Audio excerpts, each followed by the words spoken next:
teach me your ways, lead me into the depths of your heart, for you alone, Lord, can show me how to love. Lord, teach me your ways, lead me into... OK, Monseigneur, le 8 décembre, le pape François a ouvert l'année sainte pour l'année de la miséricorde, Oui. un jubilé, et il a ouvert les portes de la basilique Saint-Pierre et a demandé aux cathédrales par le monde d'ouvrir leurs portes aussi. Oui. Et ici, nous avons ouvert à Prince-Albert. Pouvez-vous dire un peu de ça? Cette année, le pape François nous a invités de réfléchir sur la miséricorde qui fait vraiment partie de ce don d'amour que Dieu a pour chacun de nous et comment Dieu a pris ça même au sérieux en devenant un homme, en devenant une personne humaine, en vivant parmi nous et il est mort sur la croix.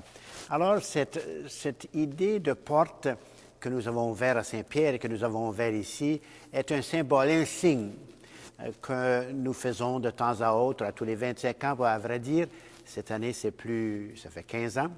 Alors, on a ouvert une porte pour nous dire que nous sommes prêts. Nous voulons nous engager comme Église, nous voulons nous engager comme diocèse, paroisse, à apporter dans notre vie un peu de changement. Alors, il a ouvert ses portes. Et ces portes, depuis le 14e siècle, ont été établis par le pape de ce temps-là pour aider tous ces pèlerins qui partaient de différents coins de l'Europe et qui venaient à Rome pour la rémission de leurs péchés, comme pénitence, on peut dire ainsi. Alors, ils arrivaient à Rome et voilà que le pape a dit, bien, pour montrer que vous avez été vraiment pardonné de vos péchés, que vous avez été vraiment...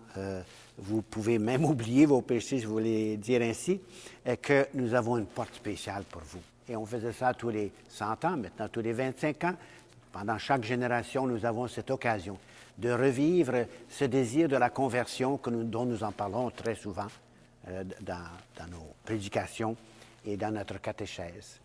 Et cette conversion, c'est un changement.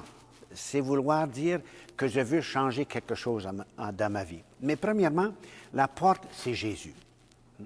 Je suis la voie, je suis la vérité, je suis la vie. Voilà ce qu'il nous dit dans Saint Jean. Et personne ne peut aller au Père sans passer par moi. Alors, il est cette porte, il est cette ouverture qui nous permet de passer à ce que nous étions, à ce que nous voulons devenir, à être ce pécheresse que j'étais, pour devenir une personne qui est sur la voie de cette réconciliation. Alors voilà les portes. Alors, est-ce qu'on peut recevoir des indulgences à chaque fois qu'on passe par la porte ou juste une fois? À chaque fois qu'on passe par la porte, on dit une fois par jour, mais ce passage de la porte est pas seulement le fait que je fais un passage et puis c'est fait, c'est pas de la magie. C'est quelque chose de plus profond. C'est premièrement pour moi un engagement que je me fais à répondre à cet appel de Dieu, de vouloir, ou du Christ, de vouloir le suivre et de marcher avec lui. Il est le chemin, il est la vérité, il est la vie. Alors, nous revenons sur ça. Ensuite, je découvre aussi que en faisant cela, je veux changer, je veux faire l'expérience de cette conversion qui est un concept un peu trop vaste. Alors, on doit essayer de voir vraiment quels sont les points que je désire changer dans ma vie. Et ces points, je veux les changer parce que je veux redevenir à ce rêve que j'avais de moi-même, d'être un enfant de Dieu. Et c'est de redécouvrir comment je peux devenir cet enfant de Dieu, qui est le voyage de toute une vie. Je peux faire ce voyage seul, je peux le faire avec d'autres, et on encourage que vous venez avec d'autres personnes à faire ce pèlerinage vers ces portes, à porter d'autres personnes à cette conversion. Oui, on reçoit des indulgences. Qu'est-ce que c'est ça, des indulgences? On a souvent entendu parler des indulgences, on avait ça, c'est des images et tout ça, indulgences de 300 jours, 400 jours et tout ça. Les indulgences, c'est une confirmation, si on peut dire ainsi, en faisant des actions qui nous démontrent que nous avons été pardonnés de nos péchés. Nous sommes des humains, nous avons besoin des signes.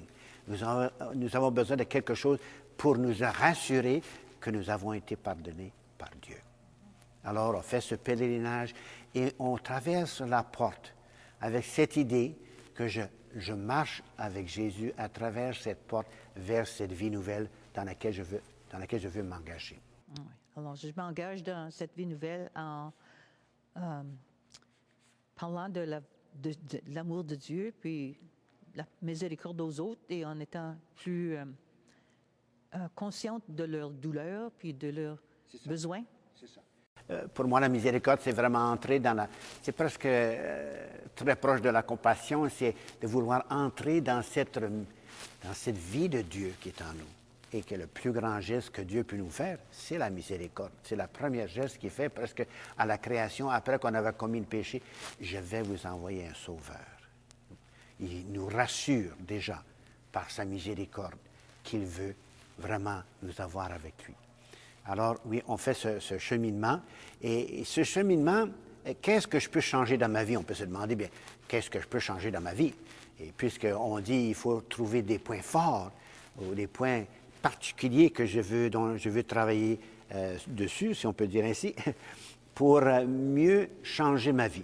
Est-ce que je peux changer ma vie en ma relation avec les autres? Ça, c'est la première chose. Nous avons été créés à l'image de Dieu, c'est-à-dire créés dans cette relation d'amour entre nous, et que nous l'avons perdu par le péché, et que la miséricorde vient nous pardonner, vient nous remettre sur ce chemin. Alors, qu'est-ce que je dois changer dans ma relation avec moi-même, mais surtout avec les autres et avec Dieu? Avec Dieu, bien, c'est d'être en meilleure relation avec lui par la prière. Les autres, c'est peut-être changer, d'avoir un cœur ouvert à pardonner et à se laisser être pardonné par les autres. Et aussi, je crois, on peut changer notre attitude face à la vie. Souvent, nous sommes des gens un peu crispés, nous sommes un peu tendus, nous sommes un peu fermés. Et voilà que la miséricorde nous dit, lâche, ouvre tes mains pour pouvoir accueillir dans tes mains la main des autres. Se réconcilier. Et des fois, on se promène comme si on était très sérieux, comme tout dépendait de nous, quand tout dépend de Dieu. Et on est fermé sur nous-mêmes. Et on devient dans notre genre de ballon, si on peut dire ainsi, et on est crispé. Et Jésus nous demande, lâchez, laissez aller, portez un sourire, portez la joie aux autres. Et aussi, on pourrait peut-être dire qu'on peut se réconcilier avec les autres, avec nos frères, nos sœurs qui nous ont blessés dans le passé et que nous tenons morticus à ne pas pardonner. Alors, c'est tout ça qu'on doit essayer de laisser aller. C'est impardonnable, ces choses impardonnables que je pensais dans le passé doivent devenir pardonnables avec la miséricorde de Dieu. C'est d'éviter les jugements contre les autres, puis essayer de voir Jésus-Christ dans chaque personne. Exactement. Parce que la face de Jésus-Christ peut être une face très souffrante si on y pense de cette façon-là. Oui, la face du pauvre, qu'on peut dire ainsi. Les personnes qu'on pense n'ont pas le don de Dieu, ils ont le don de Dieu en eux. Ils sont le signe de la présence de Jésus parmi nous. Alors, ces indulgences, c'est un peu un signe que nous sommes pardonnés. Et pour recevoir ces indulgences, cette expérience de la miséricorde, cette expérience de la vie, eh bien, je dois remplir, on peut dire ainsi, des conditions pour que ça puisse être réalisable. Et cela, ça veut dire que soit 7 jours avant, 7 jours après, j'ai été faire la réconciliation avec l'Église, dans le sacrement de la réconciliation et avec le peuple de Dieu, et aussi de célébrer cette action de grâce de ce pardon du Seigneur dans l'Eucharistie. Et voilà que je découvre. Et de porter dans mes prières ce pape, François, qui essaie de nous aider, nous inviter à entrer dans ce mouvement de miséricorde que nous devons avoir dans notre cœur, dans notre vie. Ouvrir les portes de notre cœur pour que nous puissions laisser le Christ passer aux autres. Et voilà ce qu'il y a avec les indulgences de ce temps ici. Et puis on peut dire que notre pape François nous donne bien l'exemple. Il nous donne bien l'exemple et je pense que ces exemples ne sont pas des choses en l'air, mais très concrets dans le quotidien. et dans les routines de la vie, voilà où se trouve la miséricorde et la bonté de Dieu. Merci.